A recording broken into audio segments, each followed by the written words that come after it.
Soy Enrique Krause. Desde hace medio siglo me he dedicado a escribir sobre la historia de nuestro país. Hoy quiero compartirles un mensaje. Es un mensaje dirigido sobre todo a nuestros jóvenes. Yo sé muy bien que a los jóvenes no les gusta que les digan lo que deben hacer. Son independientes por naturaleza y eso está muy bien. Hace muchos años, cuando participé en el movimiento estudiantil del 68 y fui testigo de la matanza del 10 de junio, algunos de mis mayores se opusieron, pero yo publiqué mi testimonio por decisión propia y nunca lo lamenté. Gracias a esa experiencia, atesoré el valor de la libertad y comprendí algo que la terrible historia del siglo XX había probado con creces. Me refiero al gigantesco daño que causa el poder absoluto en manos de una sola persona.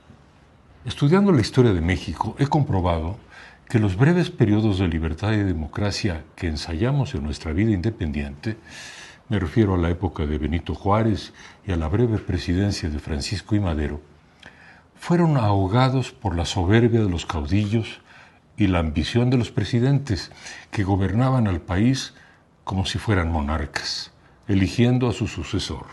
Creían que el país era suyo, pero el país no era suyo. El país era y es de todos. Para enfrentar esa realidad indigna del pueblo mexicano, mi generación, guiada por grandes maestros, luchó para que en México transitara la democracia. Alcanzarla costó muchos años y muchas vidas, pero valió la pena. Era el año 2000, un nuevo siglo, un nuevo milenio. Por primera vez contábamos con un instituto electoral independiente en el que los ciudadanos, y no el gobierno, contaban los votos. Por primera vez tendríamos un instituto de transparencia al que podríamos acudir para identificar a los funcionarios corruptos. Por primera vez, la Suprema Corte de Justicia fue autónoma. Por primera vez gozábamos de una libertad desconocida para mi generación, que hasta para manifestarse en las calles había corrido el riesgo de perder la vida. Por décadas vivimos sin las libertades que nos merecíamos, sin la democracia que necesitábamos. No hay que olvidar que nos tomó muchos años conquistarlas. Esto no significa que los gobiernos de este siglo hayan sido buenos. Por supuesto que no lo fueron.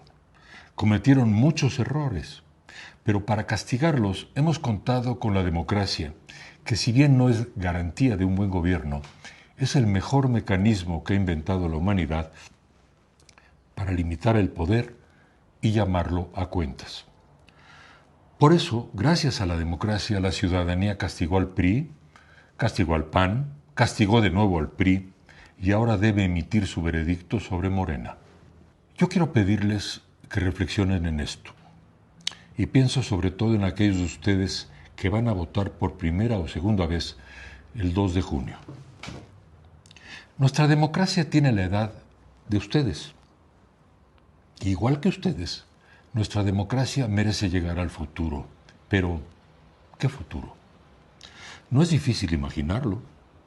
Un país que podamos volver a recorrer sin miedo al crimen, al secuestro, la extorsión, el robo.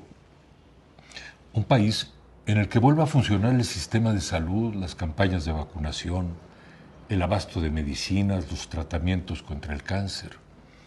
Un país que acabe con la pobreza y reconozca el trabajo honesto. Un país cuyo gobierno cuide el aire que respiramos y el medio natural que nos rodea. Un país cuyos libros de texto sirvan al saber científico y humanístico, no al adoctrinamiento.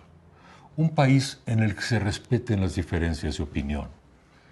Un país de leyes, un país de instituciones, un país sin mentiras, un país sin odio. ¿Es mucho pedir? No, no es mucho pedir. Pero una cosa es clara. Si ese futuro que merecen ustedes ha de llegar, México no debe ser la propiedad de un solo hombre ni de un solo partido. Por eso los invito a votar a conciencia el próximo 2 de junio. No dejen su futuro a la suerte, ni lo dejen en otras manos. Su futuro está en el voto, porque el voto es el instrumento primero y fundamental para orientar, vigilar, limitar, sancionar, castigar al poder. Sin voto no hay democracia. Sin democracia no hay libertad. Sin voto, ni libertad, ni democracia, no hay México.